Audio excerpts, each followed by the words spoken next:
It is time for another read aloud. So I'm going to start with Wayside School Gets a Little Stranger by Lewis Gower. And we were on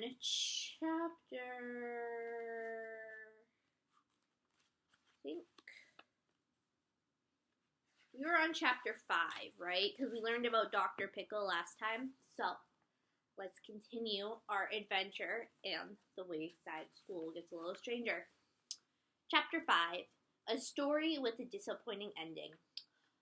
So here is the picture.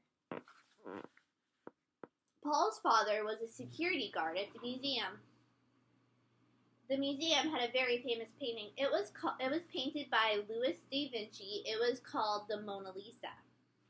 Next to the painting was a sign, "Do not touch." All day, Paul's father made sure nobody touched the painting. At night, after the museum closed, Paul's father was alone. Just him and the Mona Lisa and the sign, "Do not touch, do not touch, do not touch." He was dying to touch it. The tips of his fingers tingled with desire. But this story isn't about Paul's father. It's about Paul. Paul was a student in Mrs. Jewell's class. He sat beside Leslie. Leslie had two long brown pigtails that reached down to her waist. They just hung there all day, right in front of Paul's face. The Mona Leslie. "Do not touch, do not touch, do not." Paul reached down and yanked. "Yeah!" screamed Leslie. Miss Jules went to sent Paul to the counselor's office. The counselor's office was on the 4th floor, and Paul had never been there before. Like every student at Wayside School, he was afraid of the counselor. The counselor had a very scary face with big bushy eyebrows and a little beard with a pointy chin. Paul knocked on the door. "Come in," said the counselor. Paul entered and sat down on the couch. "What's the problem?" asked the counselor. "I pulled Leslie's pigtails again," said Paul.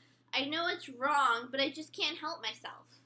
"Watch the pickle," said the counselor. Paul's eyes went back and forth as he stared at the swaying Pickle. Who do you think the counselor is? Is it Dr. Pickle? We'll have to find out. "You are getting sleepy," said the counselor. "Your eyelids are getting heavy." Paul suddenly felt very tired. He couldn't hardly keep his eyes open. "When I count to 3, said the counselor, "you will fall into a deep, deep sleep. 1, 2, 3. When Paul closed his eyes, he wasn't exactly asleep. He felt like he was living in a dream, but it was a very pleasant dream. He felt happy and safe. "Can you hear me?" asked the counselor. "Yes," said Paul. He was no longer afraid of the counselor. In fact, he liked him a lot. "You will do what I say," said the counselor. "I will do what you say," Paul repeated. "I am going to count to 5, said the counselor, "and then you will wake up, and you will return to your classroom. You will take your seat behind Leslie, and you will want to pull her pigtails, but when you reach for it, it will turn into a rattlesnake." "Leslie's pigtails are rattlesnakes," said Paul. "Very good," said the counselor. "Now just one more thing." He rubbed his beard and smiled. "When Leslie says the word pencils, her ears will turn into candy. The most delicious candy in the world. The candy of your dreams."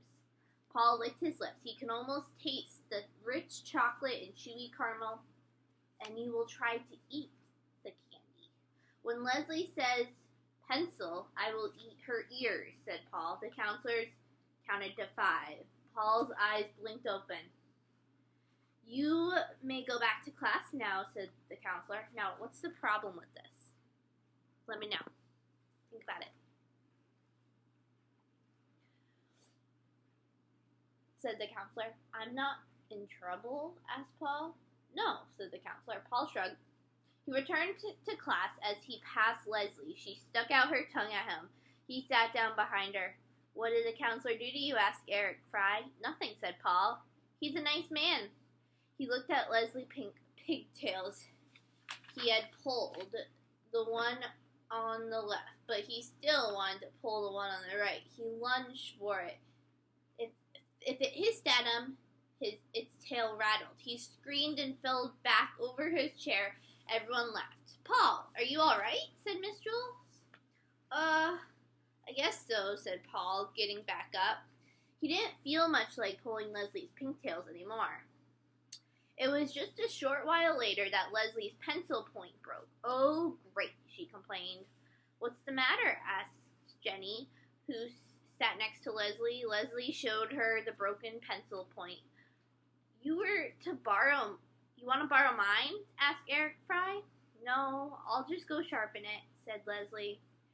She went to the back of the room and sharpened her pencil. She returned to her seat. She set the pencil on her desk, but it rolled off when she sat down.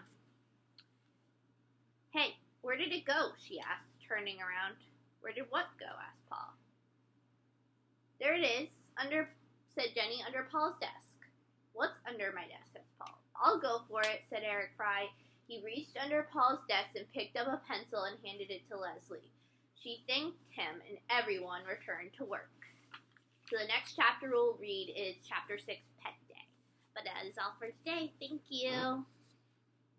Bye.